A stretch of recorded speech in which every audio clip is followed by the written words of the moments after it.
آلبرت اینشتین در تاریخ 14 مارس 1879 در شهر اولم آلمان به دنیا آمد. در یک خانواده یهودی، او در کودکی فردی آرام و درونگرا بود و اغلب در افکار خود غرق می‌شد.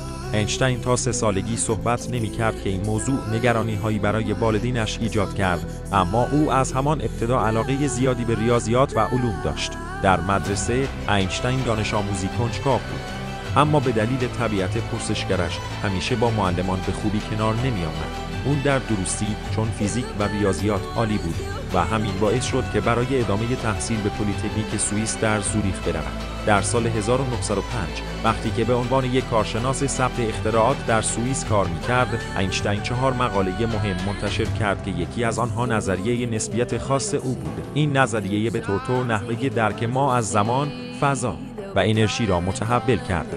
مسیر اینشتین از یک کودک آرام تا یکی از درخشان‌ترین ذهن‌های تاریخ نشان دهنده این است که کنجکاوی، پشتکار و تخیل می‌توانند به کشفیات شگرفی منجر شوند.